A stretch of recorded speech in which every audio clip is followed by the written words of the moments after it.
Hello and welcome to my video on how to use a protractor. Protractor is used to measure the amount of angle, degrees in an angle, and it is made up of usually a hole or a notch which you place over the vertex of the angle, a 0-degree line which is at 0, or going to the left at 0 degrees. You'll notice there's two sets of numbers.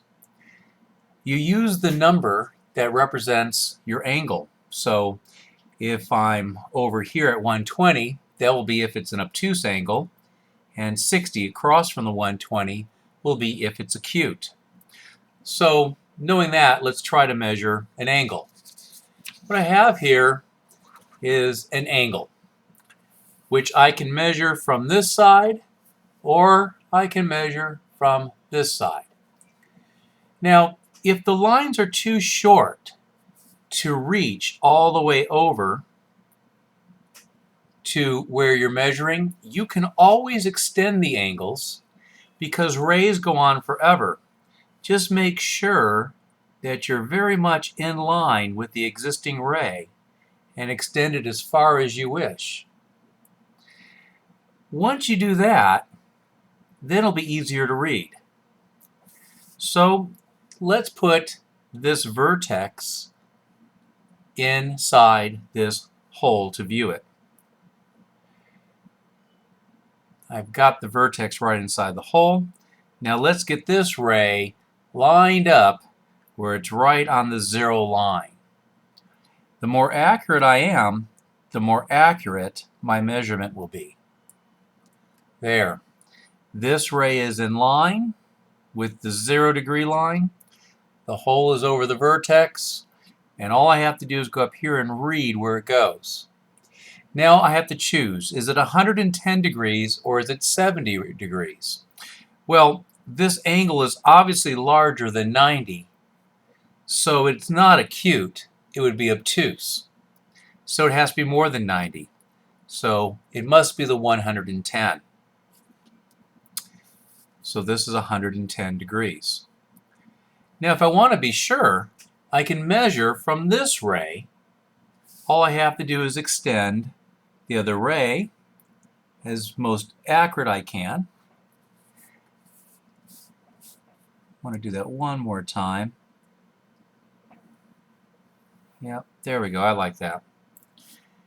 From this ray, I line it up with my 0, and I get this over the vertex. I see my vertex in there. I see this is pretty much on the 0.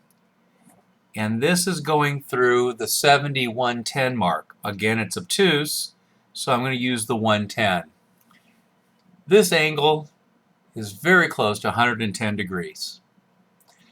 Now, if I want to use my protractor to draw an angle, all I have to do is obviously start with a clean piece of paper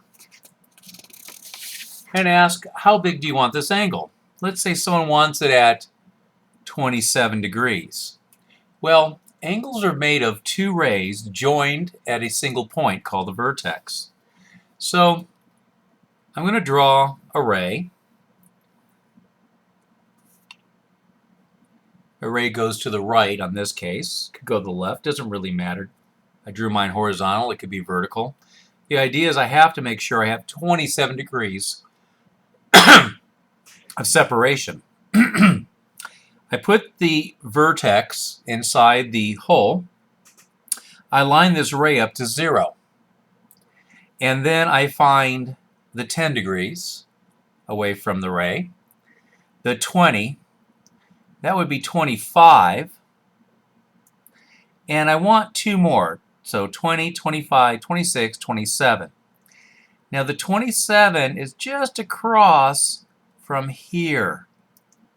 So my point is there, is 27, 26, 25, 24, 23, 21, 20, 10, 0. Okay, so this is 27 away at that point. 2 points establish a line, and a ray is a part of a line, So I just connect the points. And what I have here is an angle that's at 27 degrees. A mechanical pencil is nice because the lead is thinner and more accurate. A sharpened pencil will work just fine. As long as you're within a degree of my measurements, you'll do fine on the test. And that is how you use a protractor.